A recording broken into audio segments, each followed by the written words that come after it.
줄인 자에게는 양식으로 채우시며 목마른 자에게는 생수로 만족을 주시는 하나님 아버지, 의에 줄이고 목이 마르오니 예배하는 이곳에 영생하도록 솟아나는 샘물을 허락하셔서 우리 영혼이 참 만족을 얻게 하여 주옵소서. 하늘에서 내리는 풍성한 만나로 먹여 주셔서 우리의 심령을 배부르게 하여 주옵소서. 우리의 모든 걱정과 근심을 다 내려놓고 오직 예수님만 의지하오니 세상이 줄 수 없는 평안으로 채워 주옵소서. 예수님의 이름으로 기원하옵나이다. 아멘.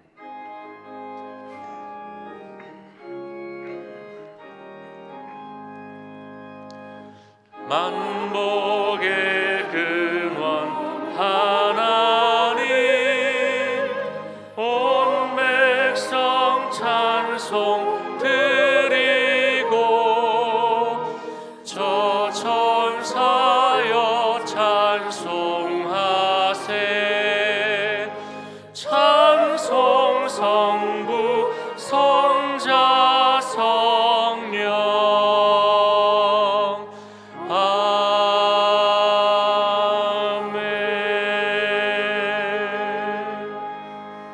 다 함께 교독문 70번 교독하겠습니다.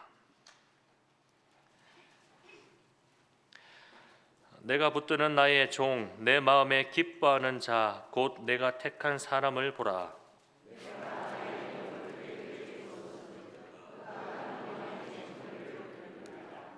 그는 외치지 아니하며 목소리를 높이지 아니하며 그 소리를 거리에 들리게 하지 아니하며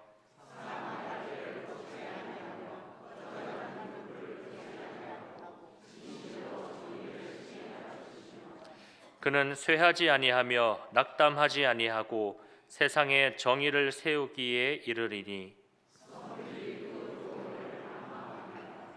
나 여호와가 의로 너를 불렀은즉 내가 내 손을 잡아 너를 보호하며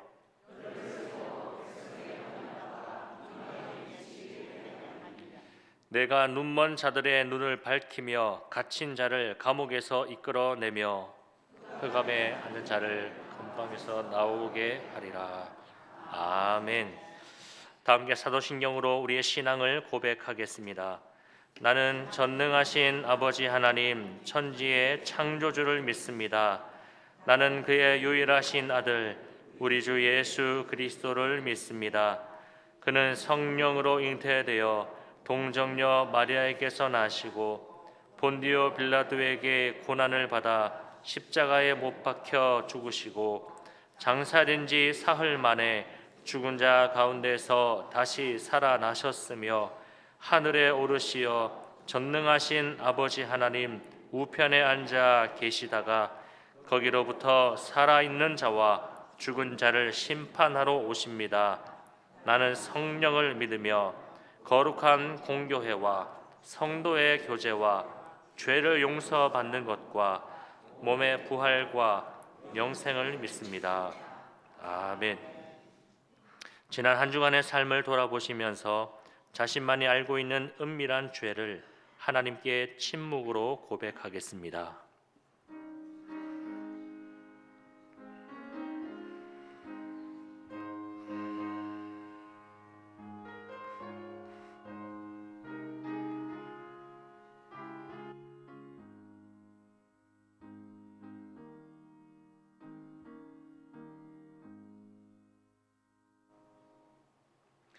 하나님께서는 하나님 앞에 나와 자신의 은밀한 죄를 고백하는 이에게 하나님의 말씀을 통하여 이렇게 선포하십니다.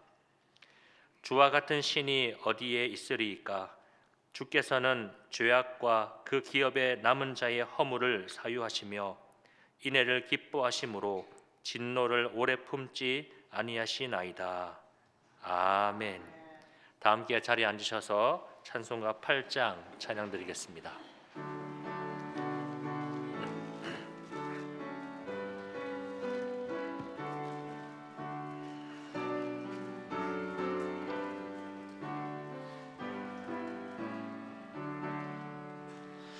거룩 거룩 거룩 전능하신 자비하신 주님, 이른 아침 우리 주를 찬송합니다. 거룩 거룩 거룩 자비하신 주님, 성삼위일체 우리 주로다.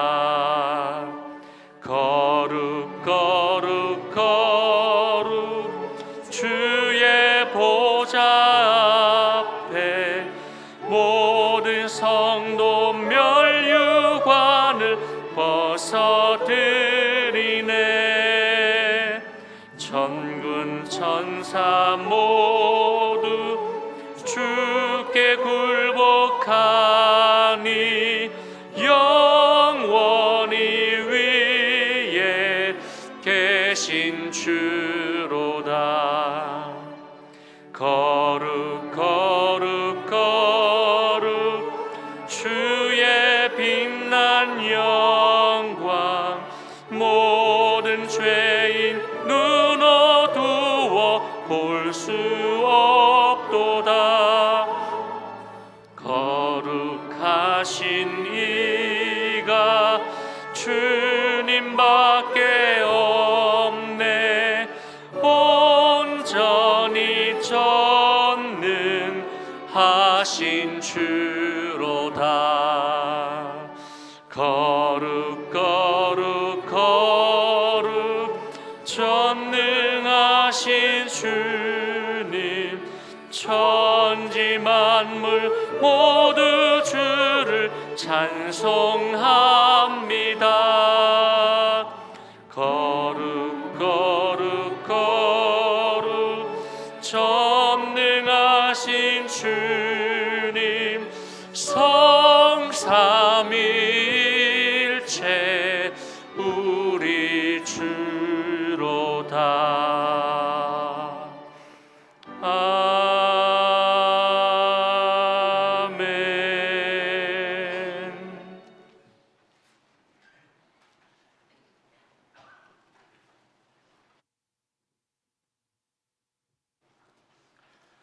사랑과 은혜가 많으신 하나님 아버지, 은혜를 감사드립니다.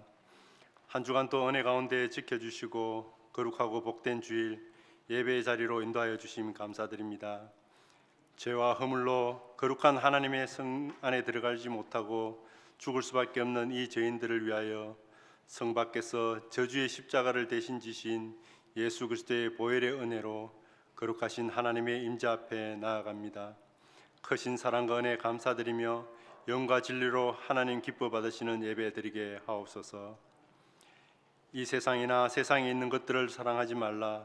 누구든지 세상을 사랑하면 하나님의 사랑이 그 속에 있지 아니하리라고 말씀을 주셨는데, 정령 죽으리라고 경고하신 하나님의 말씀을 무시하고 육신의 정욕을 따라 선악과를 먹은 아담과 하와처럼 죄의 옛 습성을 따라 세상과 세상에 있는 것들에 눈을 돌린 우리들의 죄와 허물을 용서하여 주옵소서.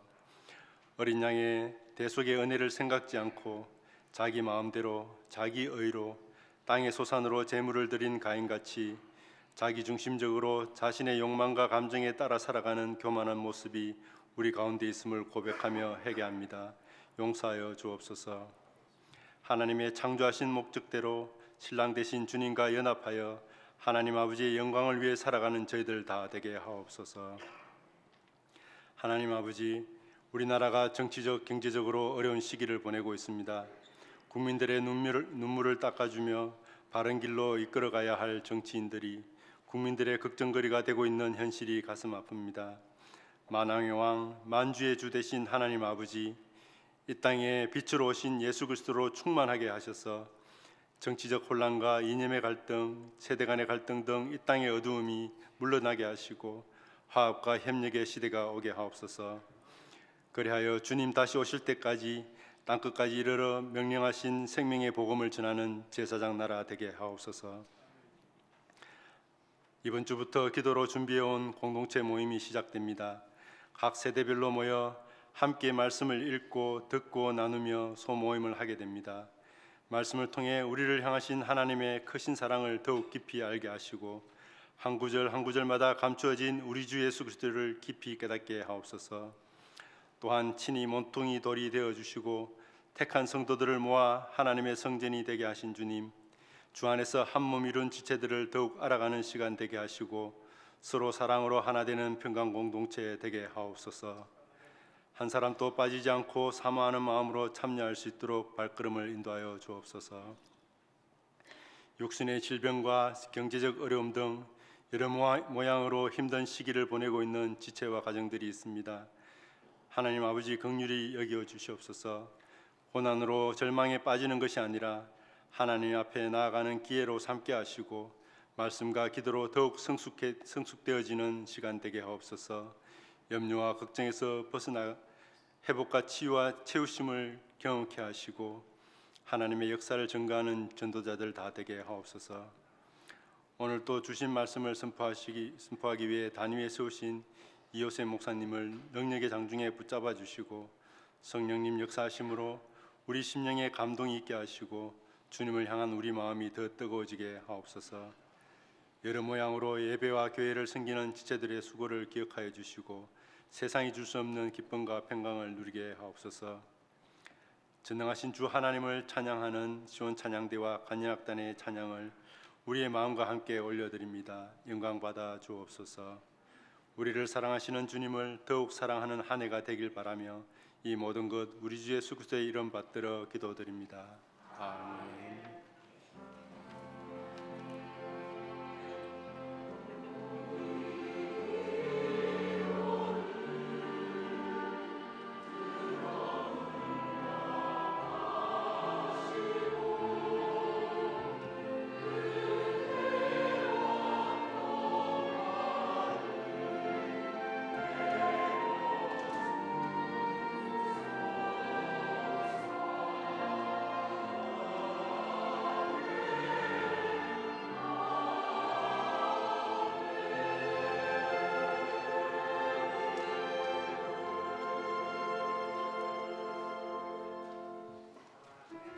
할렐루야, 아멘. 우리 서로 축복하겠습니다. 여호와는 너에게 복을 주시기 원하고 여러분을 또 지키시기를 원하시는 줄 믿습니다. 여호와는 너에게 복을 주시기를 원하며 너를 지키시기를 원하시며 여호와는 그 얼굴을 너를 향하여 드사 은혜와 평강 주시길 원하노. 믿음으로 다시 한번 고백하겠습니다. 여호와는 너에게 복을 주시기를 원하며 너를 지키시기를 원하시며 여호와는 그 얼굴을 너를 향하여 드사 은혜와 평강 주시길 원하노라. 은혜와 평강 주시길, 은혜와 평강 주시길 원하노. 한 번 더요. 은혜와 평강 주시길, 은혜와 평강 주시길 원하노라. 아멘. 옆에 계시면 축복하겠습니다. 은혜와 평강으로 충만하시기 바랍니다. 한 번 더 영과 육의 강건함이 있기를 바랍니다. 예, 지난 주간에 여러분 많이 행복하셨죠? 저도 행복했습니다. 그렇게 많은 눈을 보다니 세상에 눈이 쌓였습니다. 쌓였어. 예. 눈이 쌓인 것처럼 여러분의 삶에도 은혜와 축복이 쌓이길 주님으로 축복합니다. 또 그 바람에 또 길이 미끄럽습니다. 우리 어르신들 많이 계시는데 또 여기 오르막이 많잖아요. 오르고 내리실 때 여러분 또 걸음 한 걸음 한 걸음 조심조심 하시기 바랍니다. 예, 다치시는 일 없고 건강하게 하나님의 은혜를 누리셨으면 좋겠습니다. 몇 가지 교회 소식 말씀드리겠습니다. 주보를 참고해 주시고요. 이번 주 수요 기도회는 우리 필리핀에서 우리 사역하시는 우리 박연훈 선교사님 잠시 들어오셨습니다. 오셔서 그간 선교 보고와 하나님께서 어떤 역사를 하셨는지 저희들에게 또 간증해 주시고 또 말씀 나눠주시는 은혜의 시간이 있습니다. 우리 수요 기도회 현장에서 또 영상으로 또 함께 해주시면 감사하겠습니다. 세례 입교 교육 신청 받습니다. 자격 우리 신청 주보 내용 참고해 주시길 바라고요. 또 우리 신앙교육위원회에서 광고드립니다. 우리 제자 양육부 제42기 1:1 제자 양육 동반자반 모집이 있습니다. 우리 신청 기일과 우리 문의는 또 김종은 A 권사님께 해주시고요. 또 신앙교육부에서 이제 3월부터 저희들이 이제 성경 공부를 시작하려고 합니다. 자세한 내용은 또 우리 최석영 권사님에게 문의해 주시고 23일에 또 행정실로 또 신청해 주시면 감사하겠습니다. 믿음 도서관에 우리 또 전반기 신간 구입 안내해 드립니다. 구입을 희망하는 분들 우리 권영교 권사님에게 또 문의해 주시면 또 감사하겠습니다. 2024년 후반기 감사를 완료했습니다. 각 부서 회계 담당자는 행정실에서 장부를 또 찾아가 주시면 감사하겠습니다. 정기 재직회가 2월 16일 2부 예배 후에 있습니다. 공동회가 23일에 있습니다. 2부 예배 후입니다. 안건은 2024년 결산과 2025년 예산을 위한 건입니다. 기억해 주시고 함께 자리해 주시면 감사하겠습니다. 그 아래 박스 광고를 보시면 이 차세대 교육위원회 겨울사역 안내 말씀드렸죠. 우리 청소년부가 2월 17일부터 이제 시작을 하게 되어지는데요. 어제까지 또 청년부는 은혜롭게 말씀 가운데 또 잘 마쳤습니다. 이제 또 청소년부로부터 시작되는 우리 차세대 교육위원회 사역 가운데 하나님께서 은혜 주시기를 기도해 주시고 함께 해 주시길 또 간절히 바라겠습니다. 그 아래 내용 보시면 또 로이 제자학교가 이제 시작이 되어지는데요. 특별히 이제 공동체 모임이 이제 시작이 되어지면서 이음 공동체 3040에 해당되시는 분들, 자녀분들 이 로이 제자학교에 자녀들 보내시고 또 우리 본인들은 또 이음 공동체 예배와 모임으로 또 함께 또 자리해 주시면 되겠습니다. 자세한 내용 참고해 주시길 바라고요.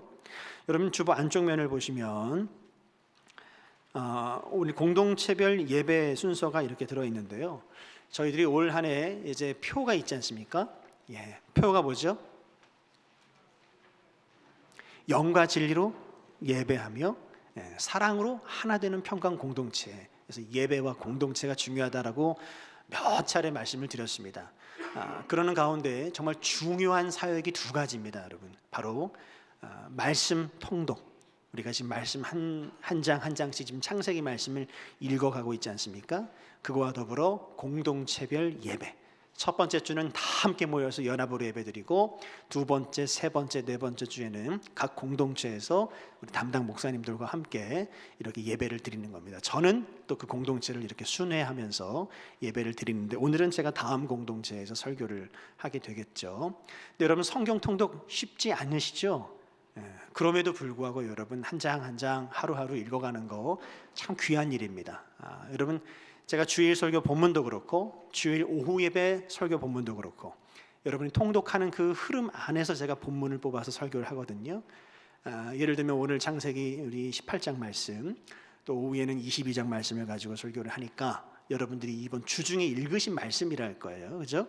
그러니까 여러분이 한 주 한 주 통독을 해가시면서 다음 주에는 또 어떤 말씀일까 또 기대하는 마음으로 또 기도하는 마음으로 그렇게 함께 하셨으면 좋겠고 그래서 말씀으로 우리 공동체가 하나가 되고 또 각 공동체에 흩어져서 예배하는 그 나눔이 있는 그 자리 가운데 또 그런 사랑과 은혜가 풍성하게 넘치기를 간절히 기대하는 마음이 있습니다. 그래서 보시는 것처럼 이음 공동체는 오늘 유치부실에서 또 우리 5060 해당되시는 분들은 쉴만한 물가 건너편 카페 에셀 안쪽에 있는 공간입니다. 그리고 다음 공동체는 이곳 평강홀에서 2시에 예배가 있습니다. 예배를 꼭 기억해 주시고 본인이 해당된 그 연령대와 세대에 꼭 가셔서 오후 예배까지 꼭 잘 드려주시고 함께 또 그렇게 마무리 잘 해주셨으면 좋겠습니다. 그래서 한 가지 좀 부탁 말씀을 드리면 우리 이음 공동체가 사용하는 유치부실 다음 공동체가 사용하시는 우리 평강홀은 괜찮은데 우리 5060 공동체가 사용하는 공간, 그 공간이 여러분 커피 드시고 이제 쉼이 있고 좀 나눔이 있는 교제가 있는 공간이잖아요. 근데 오늘부터는 여러분 좀 양해를 해주셔서 커피를 드시고 여러분 1시 한 30분쯤 됐다 싶으시면 커피를 들고 이쪽으로 건너오세요. 건너오셔서 로비든 식당이든 거기 이용하시면 참 좋겠다 싶은 생각이 들어요. 왜냐하면 5060 공동체 예배가 2시에 시작되지만 2시에 딱 예배를 드릴 수가 있어요, 없어요? 없죠. 예배를 준비를 해야 되잖아요. 그러니까 준비하시는 분들이 준비하실 수 있도록 그 자리를 조금만 신경 써주시고 배려해 주시고 일찍 비워주시면 또 5060 공동체가 거기서 예배를 또 잘 드릴 거라 믿습니다. 그렇게 양해해 주시기를 부탁을 또 드리겠습니다. 다른 광고는 여러분 주보를 참고해 주시고요. 하나님께서 오늘 우리에게 주신 말씀을 함께 받겠습니다. 하나님께서 오늘 우리에게 주신 말씀은 창세기 18장 1절에서부터 16절까지의 말씀입니다. 구약 20쪽에 있습니다. 하나님의 말씀입니다. 경청하십시오. 여호와께서 마므레의 상수리 나무들이 있는 곳에서 아브라함에게 나타나시니라. 날이 뜨거울 때에 그가 장막문에 앉아 있다가 눈을 들어 본즉 사람 셋이 맞은편에 서 있는지라. 그가 그들을 보자 곧 장막문에서 달려나가 영접하며 몸을 땅에 굽혀 이르되 내 주여 내가 주께 은혜를 입었사오면 원하건대 종을 떠나 지나가지 마시옵고 물을 조금 가져오게 하사 당신들의 발을 씻으시고 나무 아래에서 쉬소서. 내가 떡을 조금 가져오리니 당신들의 마음을 상쾌하게 하신 후에 지나가소서. 당신들이 종에게 오셨음이니이다. 그들이 이르되 내 말대로 그리하라. 아브라함이 급히 장막으로 가서 사라에게 이르되 속히 고운 가루 세 스아를 가져다가 반죽하여 떡을 만들라 하고 아브라함이 또 가축대에 있는 곳으로 달려가서 기름지고 좋은 송아지를 잡아 하인에게 주니 그가 급히 요리한지라. 아브라함이 엉긴 젖과 우유와 하인이 요리한 송아지를 가져다가 그들 앞에 차려놓고 나무 아래에 모셔 섬에 그들이 먹으니라. 그들이 아브라함에게 이르되 내 아내 사라가 어디 있느냐 대답하되 장막에 있나이다. 그가 이르시되 내년 이맘때 내가 반드시 내게로 돌아오리니 내 아내 사라에게 아들이 있으리라 하시니 사라가 그 뒤 장막문에서 들었더라. 아브라함과 사라는 나이가 많아 늙었고 사라에게는 여성의 생리가 끊어졌는지라. 사라가 속으로 웃고 이르되 내가 노쇠하였고 내 주인도 늙었으니 내게 무슨 즐거움이 있으리요. 여호와께서 아브라함에게 이르시되 사라가 왜 웃으며 이르기를 내가 늙었거늘 어떻게 아들을 낳으리요 하느냐. 여호와께 능하지 못한 일이 있겠느냐. 기한이 이를 때에 내가 내게로 돌아오리니 사라에게 아들이 있으리라. 사라가 두려워서 부인하여 이르되 내가 웃지 아니하였나이다. 이르시되 아니라 네가 웃었느니라. 그 사람들이 거기서 일어나서 소돔으로 향하고 아브라함은 그들을 전송하러 함께 나가니라. 아멘. 하나님의 말씀입니다. 이 시간 우리 시온 찬양대와 관현악단이 하나님을 찬양하겠습니다.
아멘. 우리 귀한 찬양 받으신 하나님께 감사와 찬양의 박수를 드리겠습니다. 제가 주중에 우리 세 가족 한 분을 신방을 했는데 만나서 이렇게 말씀 나누는 중에 하시는 말씀이 목사님 말씀도 참 좋지만 찬양대의 찬양의 은혜를 많이 받는다고 그 말씀을 하시더라고요. 여러분 찬양대가 계속해서 하나님의 그 기름 부으심이 있는 찬양이 계속해서 드려질 수 있도록 기도해 주시고 또 격려해 주시고 또 사랑해 주시면 감사하겠습니다. 저는 오늘 믿음의 반응이 미래를 결정한다, 믿음의 반응이 미래를 결정한다라고 하는 제목으로 하나님 말씀 증거하겠습니다. 여러분 이분 아시죠? 예, 조폭같이 생기기도 하셨고 또 한편 또 귀여운 면도 있는데 이분의 배우의 이름이 뭡니까? 그렇죠, 마동석이라고 하는 배우입니다. 이 배우가 굉장히 독실한 크리스찬인 것도 아시죠? 이분이 처음 배우를 하게 된 그 결심이 언제였는가 하면은 교회학교 고등부 때 성극을 하는데 이분이 맡은 역할이 불량배였답니다. 근데 어떤 불량배였는가 하면 회심한 불량배, 나쁜 일을 하다가 주님을 만나서 극적으로 거듭난 그런 역할을 감당을 했는데 그 성극이 끝나고 교회 어르신들이 이렇게 마동석 씨에게 야, 너 연기 정말 잘한다, 너 소질이 있다 라고 칭찬을 많이 해줬다는 거예요. 그래서 그 얘기를 듣고서는 그래, 이 길로 한번 나가볼까? 라고 생각을 하고 그 길로 배우가 될 결심을 하게 되었다라고 하는 것입니다. 여러분 근데 그런 꿈과 마음은 먹었어도 현실이 여러분 쉽습니까? 어렵습니까? 배우가 되는, 또 더군다나 유명 배우가 된다라고 하는 것은 정말 어려운 일, 불가능에 가까운 그런 일이라고 할 수가 있습니다. 오디션을 몇 번을 보고 거듭 실패하고 떨어지고 그런 세월들을 한참을 했다는 거예요. 그래서 안 해본 일이 없고 고생을 많이 했다는 것입니다. 나중엔 헬스 트레이너로 또 일을 또 하기도 했다라고 하는 이야기를 컬럼에서 이렇게 읽어보았습니다. 근데 오디션을 볼 때마다 하는 그 평가가 무엇인가 하면 야, 너는 얼굴이 안 돼, 너는 몸집이 너무 커, 그래서 힘들 거야 배우로는, 이런 평가를 계속해서 받았다라고 하는 것이죠. 근데 그런 평가를 받으면서도 이 마동석 씨가 나는 왜 이렇게 생겼을까, 나는 왜 이렇게 안 될까 라고 낙심하고 좌절했던 것이 아니라 어떻게 생각을 했는가 하면 그 상황에 대해서 어떻게 반응했는가, 그래 그러면 나에게 맞는 역할이 있지 않을까? 단역이라도 나에게 맞는 일이 있겠지라고 긍정적으로 생각하고 그 상황에 대해서 긍정적으로 반응을 했다라고 하는 것입니다. 그렇게 오랜 고생을 하긴 했습니다만은 그 결과가 무엇입니까? 다소 늦은 나이긴 하죠. 30대 중반에 유명 배우가 또 되어지게 되어집니다. 여러 가지 부산행, 범죄도시 여러 가지 재미있는 영화들을 많이 찍지 않았습니까? 최근에는 헐리우드까지 진출을 하게 된 그의 모습을 보게 되는데요. 여러분 무슨 얘기입니까? 상황은 똑같습니다. 현실은 여러분 똑같아요. 그런데 똑같은 그 상황과 현실을 내가 어떻게 반응하는가, 내가 어떤 태도를 가지고 그 상황을 내가 맞이하는가라고 하는 것이 너무너무 중요하다라고 하는 것을 오늘 우리에게 가르쳐 준다라고 할 수가 있습니다. 여러분 어쩌면 우리 인생이라고 하는 것은 우리가 처한 상황과 조건과 형편 때문에 어떻게 되는 것이 아니라 그 상황을 내가 어떻게 받아들이는가, 내가 어떻게 반응하는가에 따라서 내 삶의 내용이 달라지고 나의 미래가, 나의 내일이 달라지는 것이다 라고 하는 것을 오늘 우리가 알 수 있다는 것이죠.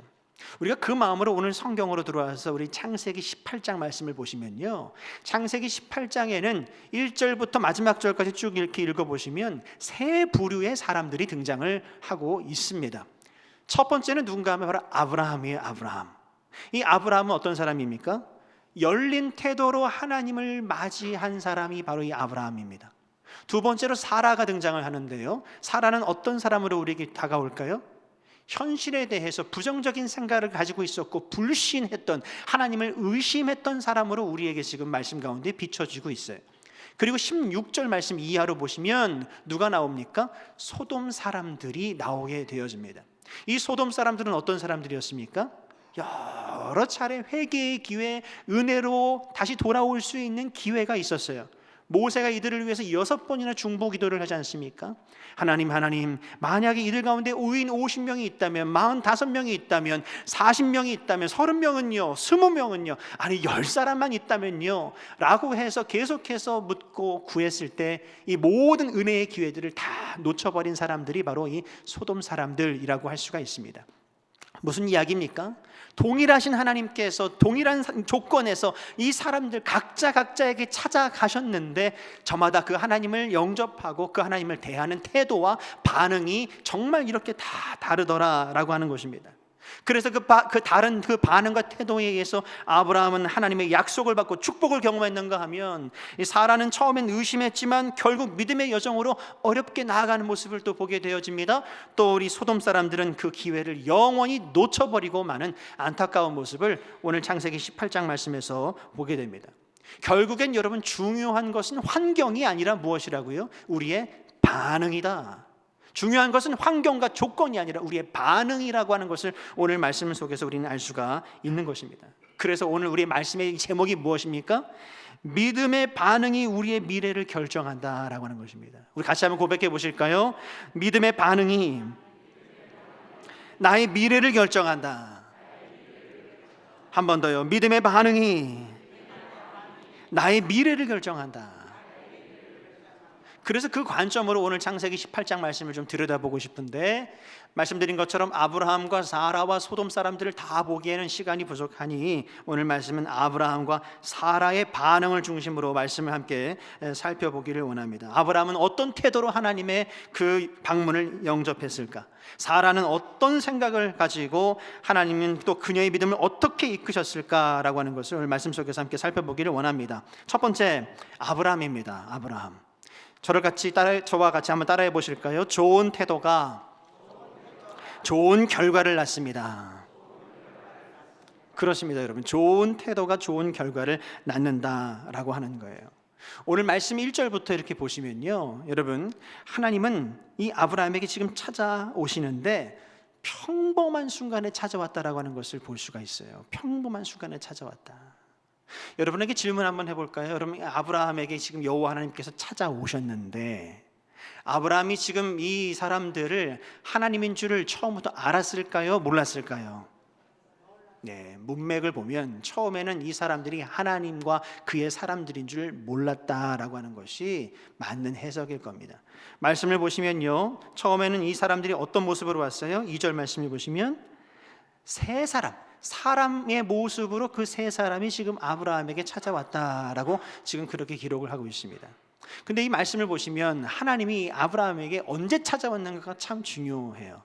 언제 찾아왔습니까? 1절 말씀해 보시면 날이 너무 뜨거워서 지금 아브라함이 그 뙤약볕을 피해서 장막문에 앉아 있을 때, 그러니까 그 그늘에 앉아서 한참 쉬고 있는 중에 지금 이들이 찾아왔다라고 하는 것을 볼 수가 있죠. 이것을 통해서 우리가 무엇을 알 수가 있습니까? 주님이 우리에게 찾아오실 때에 어떤 대단한 영적인 어떤 그 현장과 그 사역 가운데 찾아오실 수도 있겠지만, 하나님은 우리의 일상, 하나님은 우리의 평범한 일상 중에 찾아오신다라고 하는 것을 알 수가 있습니다. 지금 아브라함이 한참 기도하는 중에 지금 주님이 찾아왔습니까? 한참 예배하는 중에 지금 주님이 찾아왔습니까?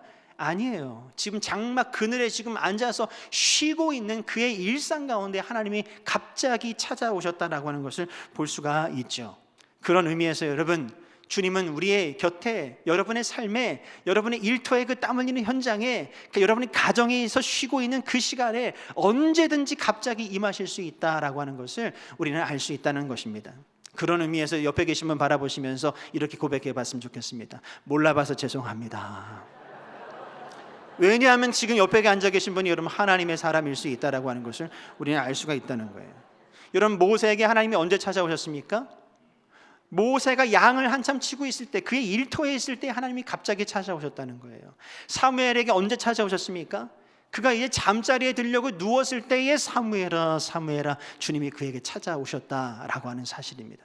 그런 의미에서 우리가 살아가는 일상이라고 하는 건 평범하지만 그 평범한 일상이 너무 중요하다라고 하는 것을 알 수가 있어요. 그 평범한 일상조차도 우리가 소홀하게 보낼 수가 없다는 거예요. 더군다나 그 평범한 일상 중에 만나게 되는 나와 함께하고 있는 가족들, 나와 함께 사역하는 우리 성도들, 일터에서 만나게 되는 그 사람들, 나와 관계하는 모든 그 한 사람 한 사람들이 얼마나 귀한 사람들인가라고 하는 것을 다시 한번 우리가 알게 되는 것이죠. 말씀드린 것처럼 이 아브라함은요, 처음에는 자신에게 찾아온 이분들이 하나님인 줄 알지를 못했어요. 3절 말씀에 보니까 이렇게 말하죠. 3절 말씀 같이 한번 읽어보실까요?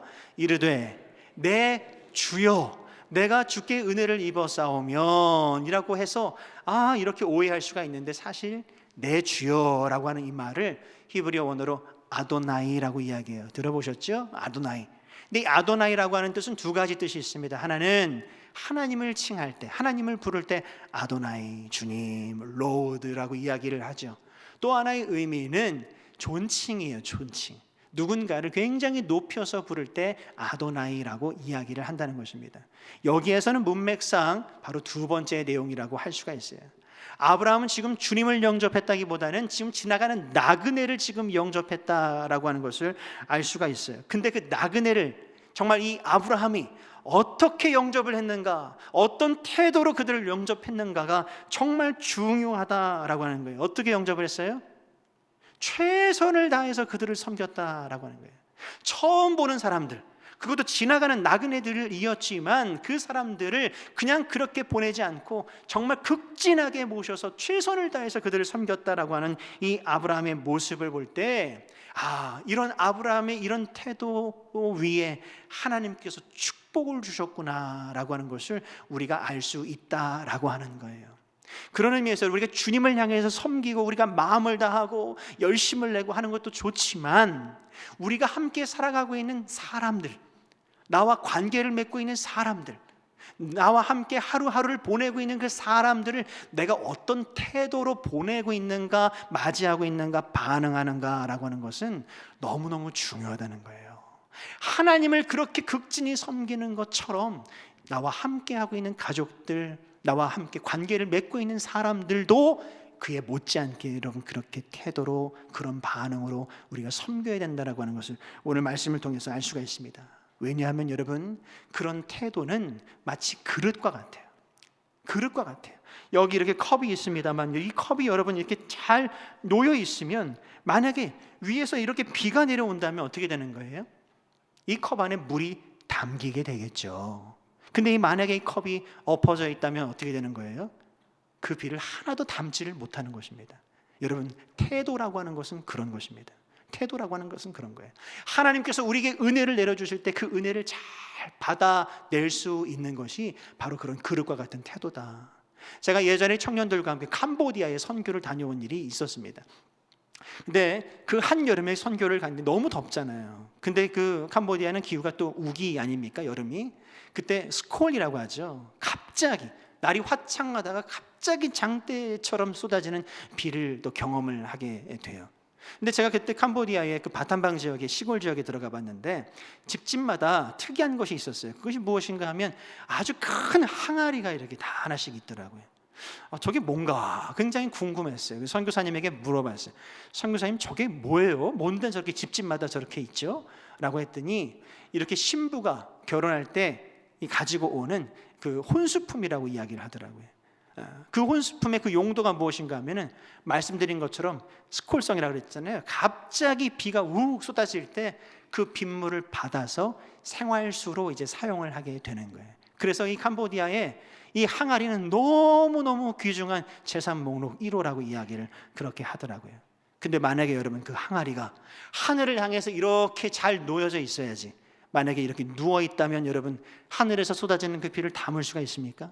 담을 수가 없어요. 더군다나 그 만약에 뚜껑이 무언가로 덮여 있다면 그 빗물을 담아낼 수가 있습니까? 담아낼 수 없다는 거예요. 마찬가지다라고 하는 것입니다. 여러분, 아브라함처럼 열린 마음으로 반응하면 그 아브라함의 태도 위에 하나님께서 축복을 내려 주셨듯이, 여러분 만약에 반대로 우리가 닫힌 마음, 무관심한 태도, 대충하는 신앙으로 우리가 하나님이 주시는 것을 우리가 반응한다면 하나님의 은혜를 우린 다 놓쳐버리고 말게 된다라고 하는 것입니다. 그렇기 때문에 한 사람의 그 신앙인의 태도라고 하는 것은 너무너무 중요하다라고 하는 것을 우리에게 지금 가르쳐주고 있다는 거예요. 여러분, 아브라함이 어떤 태도로 지금 이 사람들을 섬겼을까요? 섬김의 내용을 함께 보시면 6절부터 보시면 이 세 가지로 이 손님들을 대접하고 있는 것을 볼 수가 있습니다. 첫 번째는 무엇일까요? 떡이에요. 두 번째는 엉긴 젖과 우유예요. 그리고 마지막 세 번째는 송아지로 이들을 섬겼다라고 하는 것입니다. 먼저 이 떡이라고 하는 것의 의미를 좀 살펴보자면, 여러분 그 앞에 이 떡을 설명하는 내용이 있습니다. 뭐라고 되어 있습니까? 고운 가루 세 스아로 이 떡을 만들었다라고 기록을 하고 있어요. 저는 이 고운 가루 세 스아가 한 세 컵 정도, 이 정도인가? 그래서 이 세 사람을 대접하고 가족들 조금 먹고 그 정도 되는 양인가 싶었는데, 제가 말씀을 준비하면서 이 양을 좀 찾아보니까 이 고운 가루 세 스아는 약 22리터 분량이라고 이야기를 하더라고요. 22리터 분량이면 여러분 60명 이상이 먹고도 남을 엄청난 양의 빵을 지금 만들었다 이 말입니다. 여러분 말이 됩니까? 고작 세 사람 대접하려고 지금 이렇게 지금 준비를 했다라고 하는 거예요. 뭘 이야기하는 거예요?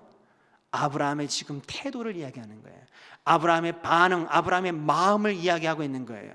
그 손님들을 대접하는데 어떻게 해요? 단순한 환대가 아니라 넘치도록 지금 그들에게 지금 베풀고 있는 아브라함의 모습, 정말 죽어도 또 주고 싶은 넘치는 그런 은혜가 지금 아브라함에게 있었다라고 하는 것을 지금 우리에게 보여주는 것입니다. 두 번째가 무엇이었다고요? 엉긴 젖과 우유로 섬겼다라고 기록을 하고 있어요. 여러분 고대 근동이 이스라엘 백성들에게 이 엉긴 젖, 그러니까 오늘로 치면 요거트, 치즈 이런 것이겠죠. 그리고 우유, 이런 것은 뭘 상징할까요? 풍요와 기쁨을 상징합니다. 앞서 고운 가루 세 스아로 감당할 수 없을 만큼 엄청난 양의 빵을 만들어서 그들을 섬겼듯이, 이 지금 아브라함은 엉긴 젖과 우유로 정말 기쁜 마음으로, 자원하는 마음으로 지금 그들을 섬겼다라고 하는 거예요. 지금 뭘 우리에게 가르쳐주고 있습니까? 우리가 주의 일을 감당할 때에 여러분 넘치는 은혜를 우리는 감당해야 된다는 거예요. 그리고 우리가 기쁨으로 자원하는 마음으로 우리가 감당해야 한다라고 하는 것을 억지로 감당하는 것이 아니에요. 하나님이 주신 그 소망과 그 기쁨으로 우리가 그 일을 감당하는 것이다 라고 하는 것을 우리에게 지금 가르쳐주는 말씀이라고 할 수 있습니다. 마지막이 무엇이죠? 송아지예요. 송아지는 이 아브라함이 직접 잡았다라고 이야기를 하고 있어요. 송아지는 뭘 상징합니까? 온전한 헌신과 희생을 상징하는 것이 바로 송아지입니다. 주님 앞에 드릴 때 온전하게 지금 드리고 있는 아브라함의 모습, 섬길 때 지금 온전하게 섬기고 있는 그런 모습을 우리에게 보여준다라고 할 수가 있어요.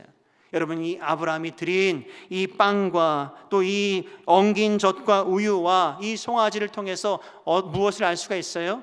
아브라함의 이 태도가 어땠다라고 하는 것을 알 수가 있어요. 마찬가지예요. 우리의 신앙생활도 마찬가지입니다. 우리의 신앙생활도 여러분 대충 하는 그런 신앙이 아니라 우리에게 주어진 그 모든 사역과 한 번의 그 예배와 우리의 그 모든 섬김이 최선을 다하는 그런 섬김, 최선을 다하는 그런 신앙인이 되어야 한다라고 하는 것을 우리에게 지금 보여주는 말씀이라고 할 수가 있습니다. 하나님은 이 아브라함의 그런 태도 위에 축복을 하시죠. 뭐라고요? 10절 말씀에 이렇게 말씀을 하고 있습니다. 같이 한번 읽어보실까요? 10절입니다. 시작. 그가 이르시되 내년 이맘때 내가 반드시 내게로 돌아오리니 내 아내 사라에게 아들이 있으리라 하시니 사라가 그 뒤 장막문에서 들었더라 라고 말씀하고 있습니다. 여러분 이 10절 말씀에서 내년 이맘때에 여러분 밑줄을 한번 그어보세요. 내년 이맘때라고 하는 것은 하나님의 확실한 약속이에요. 어중간한 약속이 아니에요. 너무나 분명한 약속을 지금 해주고 있는 거예요. 아브라함의 이 태도가 곧 아브라함의 그 자신의 미래를 바꿨다라고 하는 것입니다. 여러분 이처럼 작은 태도, 우리의 이 작은 태도가 하나님의 큰 응답을 결정할 수 있다라고 하는 것을 우리는 알아야 돼요. 믿음의 태도가 여러분 기적을 만드는 거예요. 열린 태도가 하나님의 음성을 듣게 하는 거예요. 순종하는 태도가 하나님의 축복을 경험하게 한다라고 하는 것입니다. 같이 한번 고백해 보실까요? 믿음의 태도가 기적을 낳습니다. 열린 태도가 하나님의 음성을 듣게 합니다. 순종하는 태도가 하나님의 축복을 경험하게 합니다. 아멘입니까? 반대의 경우도 있어요. 여러분, 우리의 무관심한 태도가 하나님의 기회를 놓쳐버린다는 거예요. 게으른 태도가 신앙이 자라지 않게 한다는 거예요. 대충하는 태도가 여러분 은혜를 담지 못하고 세게 만들어 버릴 수도 있다라고 하는 것입니다. 사랑하는 성도 여러분, 이 아브라함의 믿음을, 아브라함의 이 태도를 여러분 가지실 수 있기를 주님으로 축원합니다. 좋은 태도가 좋은 결과를 만들어낸다. 좋은 태도는 그릇과 같은 것이다. 여러분, 좋은 그릇 되셔서 하나님께서 부어주시는 그 은혜를 또 잘 담아 누리실 수 있기를 주님으로 축복합니다.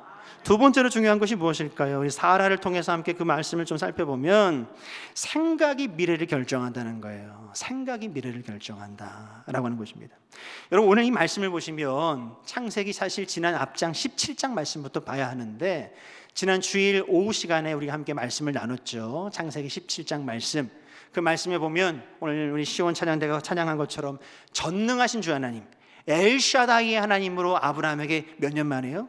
13년 만에 찾아오셨다 그랬어요. 13년 만에 찾아오셔서 내가 너를 아브라함이 아니라 아브라함으로, 내가 너의 아내를 사레가 아니라 사라로 그렇게 바꿔주겠다. 그리고 할례를 명하시고 축복을 주시고 아들을 약속을 해주시는 장면이 있었잖아요.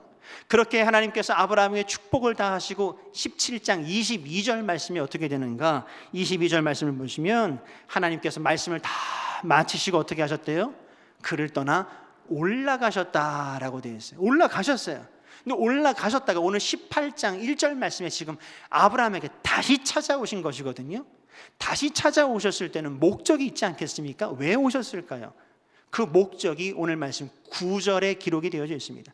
9절 말씀 같이 한번 보시겠습니다. 어떻게 되어 있습니까? 함께 읽겠습니다. 그들이 아브라함에게 이르되 내 아내 사라가 어디 있느냐라고 묻습니다. 지금 주님께서 아브라함에게 찾아오신 이유와 목적은 다른 데 있지 않았어요. 바로 사라를 찾으시셨어요. 사라를 만나시기 위해서, 그리고 사라를 통해서 하나님께서 주실 하나님의 약속과 계획을 선포하기 위해서 오셨다라고 하는 사실입니다. 그래서 그 사라에게 찾아오셔서 지금 하나님이 말씀하시는 거예요. 내년 이맘때에 아들을 낳을 것이다 라고 이야기를 했는데, 사라가 그 장막 안에 있지 않고 장막 밖에서 그 말을 들었어요. 들은 것까지는 너무 잘했어요. 근데 듣고 난 이후에 어떻게 했다는 거예요? 그 마음 가운데 12절 말씀 같이 보실까요? 사라가 속으로 웃었다. 사라가 속으로 웃었다. 사라가 속으로 웃었다라고 하는 것은 다른 말로 하면 사라가 불가능한 것이라고 생각했다라고 그렇게 해석해 볼 수 있어요. 사라의 지금 생각을 이야기하고 있습니다. 여러분, 하나님께서는 우리의 생각을 참 중요하게 생각하신다는 사실이에요. 그래서 우리는 스쳐가는 생각까지라도 하나님은 다 알고 계시고, 그 생각을 통해서 여러분의 그 믿음의 고백이 나오게 하시고, 여러분의 그 생각을 통해서 여러분의 내일을 바꾸실 수 있는 분이 바로 우리 하나님이시다라고 하는 거예요.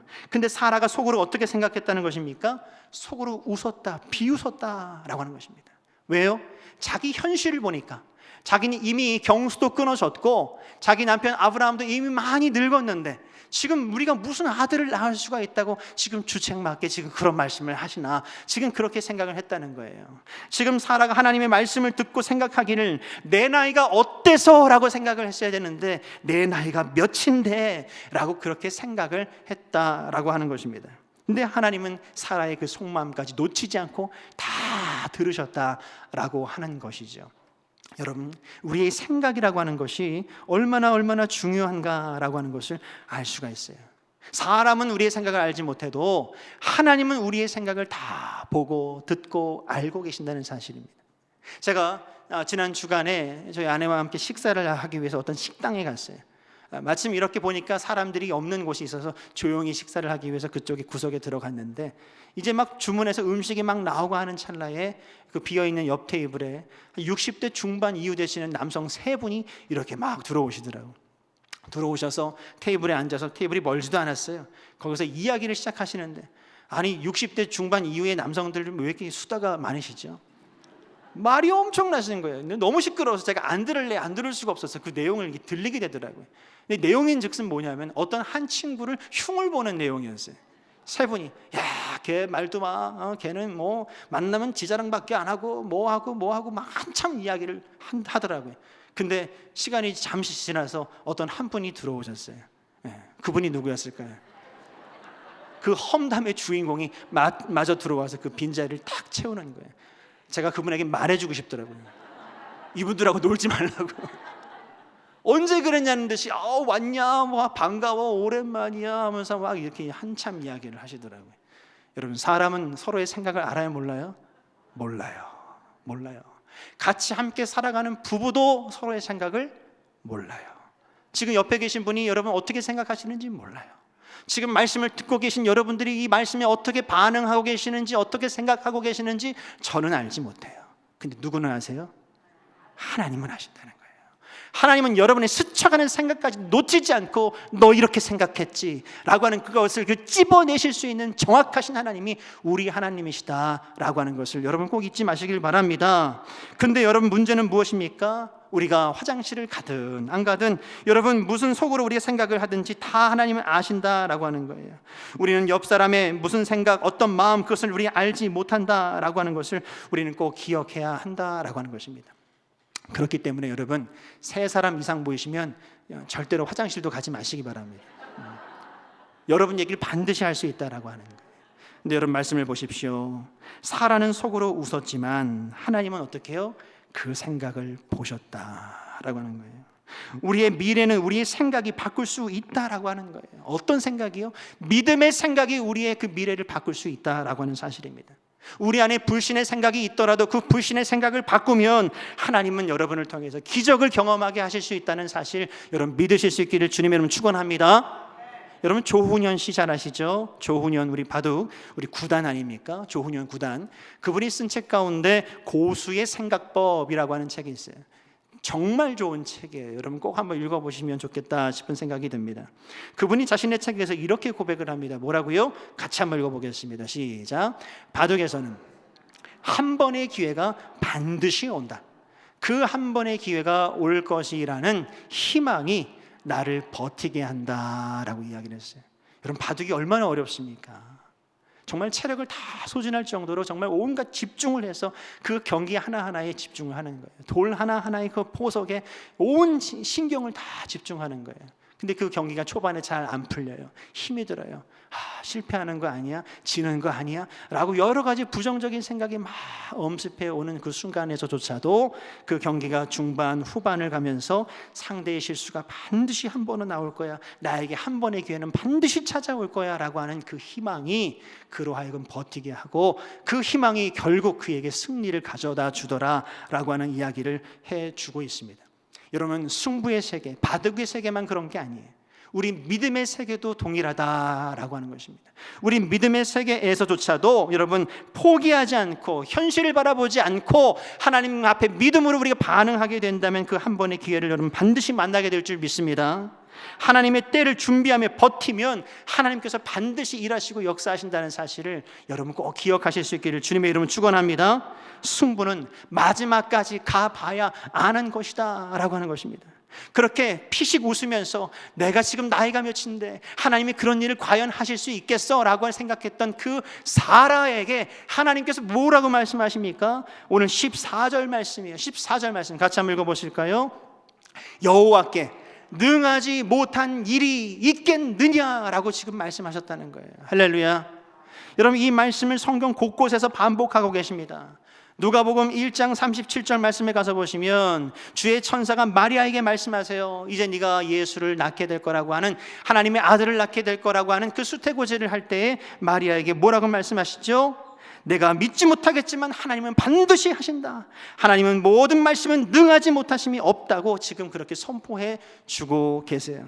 요한복음 11장 말씀에 가서 보시면 마르다가 그 나사로의 죽음 앞에서 울며 이야기합니다. 주여 주여, 죽은 지가 나흘이 되었습니다. 벌써 냄새가 진동을 합니다 라고 이야기를 할 때에 주님께서 뭐라고 말씀하십니까? 내가 믿으면 하나님의 영광을 보리라 내가 하지 않았느냐라고 하면서 그 죽은 나사로를 향해서 나사로야 나오라 라고 명령하실 때 그 나사로가 살아서 나오게 되는 놀라운 역사와 기적을 경험하지 않습니까? 마가복음 9장 말씀에 가서 보시면 한 귀신 들린 아버지가 예수님께 나와 그렇게 이야기합니다. 주님, 하실 수 있으시거든, 혹시 하실 수 있으시거든 내 이 아들을 좀 고쳐주십시오 라고 이야기할 때에 주님이 뭐라고 말씀하십니까? 할 수 있거든이 무슨 말이냐, 믿는 자에게는 능치 못함이 없느니라 라고 분명히 말씀해 주고 계십니다.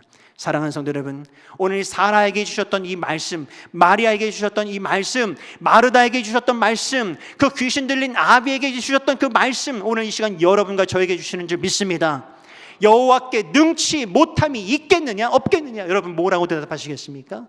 능치 못함이 없는 줄 믿음으로 고백하실 수 있기를 주님의 이름으로 축원합니다. 축원합니다. 그런데 여러분, 지금 이 순간에조차도 정말 주님이 내 인생 가운데 변화를 일으켜 주실 수 있을까? 내 가정을 다시 회복시켜 주실 수 있을까? 하나님께서 정말 내 기도를 들어주실 수 있을까라고 그런 부정적인 생각이 있으십니까?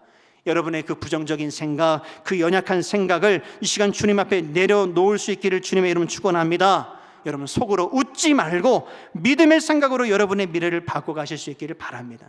설교를 들을 때 같은 말씀을 들으면서도 저건 나랑 상관없는 말이야, 저건 성경에서는 일어나는 일이지 정말 내 삶에 그런 역사가 일어나겠어? 라고 생각하는 분이 혹시 계실 수도 있어요. 여러분이 기도를 하는 가운데도 이건 불가능한 일일 거야 라고 생각하면서 기도하고 간구하는 분이 계실 수도 있어요. 하나님이 내가 역사할 것이다 라고 말씀을 주실 때 설마요, 정말요 라고 그렇게 의심하는 그런 마음을 품고 나아가는 분이 계실 수 있다라고 하는 것입니다. 여러분 기억하십시오. 여러분이 속으로 웃는 순간 믿음이 사라지고 여러분의 그 미래의 문이 닫혀버릴 수 있다라고 하는 사실을 여러분 꼭 잊지 마시길 주님의 이름으로 축원합니다. 여러분, 그렇습니다. 우리의 반응이 중요하다는 거예요. 우리의 태도가 중요하다라고 하는 것입니다. 우리의 생각이 중요하다라고 하는 것입니다. 주님은 분명히 말씀하고 계세요. 내년 이맘때 내가 너에게 아들을 주리라. 내년 이맘때 너의 인생이 변할 것이다. 내년 이맘때 내가 너에게 응답할 것이다. 근데 중요한 것은 그 미래를 결정하는 것은 바로 오늘 지금 여러분의 반응이라고 하는 사실입니다. 지금 여러분이 믿음으로 반응하면 하나님의 약속이 이루어질 거예요. 그러나 오늘 머뭇거리면 여러분 마음 가운데 그 일은 이루어지지 않을 수도 있다라고 하는 사실입니다. 오늘 창세기 18장 말씀은 우리에게 믿음의 반응, 믿음의 생각이 얼마나 중요한가라고 하는 것을 가르쳐 주고 있어요. 사랑하는 성도 여러분, 믿음으로 반응하실 수 있기를 주님의 이름으로 축원합니다. 하나님 앞에 결단하실 수 있기를 축원합니다. 지금 순종할 수 있기를 바랍니다. 같이 한번 고백해 보겠습니다. 내년 이맘때 하나님의 역사를 보게 하옵소서. 함께 기도하겠습니다. 사랑과 은혜가 풍성하신 아버지 하나님, 오늘 제게 주신, 우리에게 주신 이 말씀 믿음으로 반응하기를 주님 간절히 원합니다. 아브라함처럼 열린 마음으로 주님을 맞이하게 해주시고, 사라처럼 의심하는 것이 아니라 하나님의 가능성을 믿게 해주시고, 현실이 아닌 하나님의 약속을 바라보게 해주시고, 내 한계를 계산하지 않고 하나님의 능력을 기대하게 하여 주시옵소서.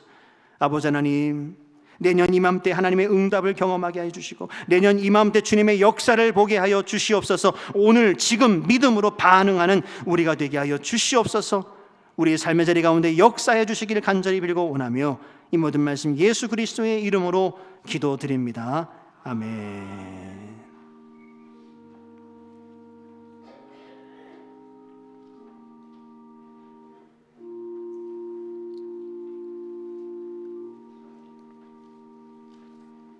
이 시간 주신 말씀 우리 기억하면서 다 같이 자리에서 일어나셔서 찬송가 546장 결단하며 찬양하겠습니다.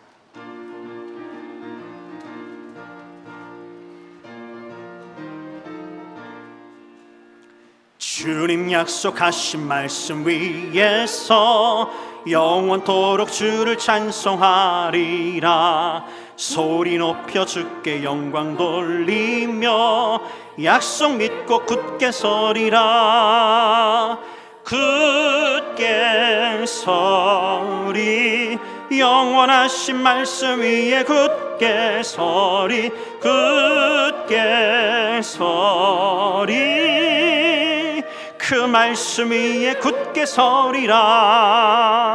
주님 약속하신 말씀 위에서 세상 염려 내게 엄습할 때에 용감하게 힘써 싸워 이기며 약속 믿고 굳게 서리라. 아멘. 굳게 서리, 영원하신 말씀 위에 굳게 서리, 굳게 서리, 그 말씀 위에 굳게 서리라. 주님 약속하신 말씀 위에서 영원하신 주의 사랑 힘입고 성령으로 힘써 싸워 이기며 약속 믿고 굳게 서리라. 아멘. 굳게 서리, 영원하신 말씀 위에 굳게 서리, 굳게 서리, 그 말씀 위에 굳게 서리라. 주님 약속하신 말씀 위에서 성령 인도하는 대로 행하며 주님 품에 항상 안식 얻으며 약속 믿고 굳게 서리라. 아멘. 굳게 서리, 영원하신 말씀 위에 굳게 서리, 굳게 서리, 그 말씀 위에 굳게 서리라. 사랑과 은혜가 풍성하신 아버지 하나님, 오늘도 우리를 이 예배의 자리로 불러주시고 주님 앞에 나와 찬양하며 또 말씀을 듣게 하심을 주님 감사를 드립니다. 오늘 이 예배 가운데 주신 말씀처럼 우리가 어떤 태도로 주님 앞에 반응하느냐가 우리의 미래를 결정함을 주님 깨닫습니다. 믿음으로 순종하는 삶이 되게 하여 주옵시고 하나님의 말씀을 열린 마음으로 받아들이게 하여 주시옵소서. 주님, 이 시간 우리의 정성을 담아 예물을 올려드립니다. 우리의 손에 주신 모든 것이 주님의 것이며 이 예물이 하나님의 나라와 영광을 위해 아름답게 주님 사용되기를 간절히 원합니다. 우리가 드리는 이 예물이 주님의 뜻을 이루는 도구가 되게 하여 주시고 우리가 드리는 이 삶이 더욱 충성스럽고 온전한 예배가 되게 하여 주시옵소서. 늘 우리의 필요를 채우신 하나님을 신뢰하게 하여 주옵시고 더 넉넉한 마음으로 섬기고 나누는 믿음을 우리에게 허락하여 주시옵소서. 감사드리며 예수 그리스도의 이름으로 기도드립니다. 아멘. 이제는 우리 주 예수 그리스도의 은혜와 우리 하나님 아버지의 끝이 없으신 그 사랑하심과 성령님의 역사하여 주시며 동행하여 주시며 그 걸음을 인도하여 주심이 오늘 말씀 앞에 믿음으로 반응하며 내일의 그 미래를 주님 앞에 온전하게 맡겨드리며 나아가는 사랑하는 우리 모든 성도들의 그 일터와 가정과 사역의 그 현장 위에 이 나라와 이 민족과 한국교회와 우리 대구 평강교회 세계 선교의 그 현장 위에 이제로부터 영원까지 함께하여 주옵시기를 간절히 축원하옵나이다. 아멘.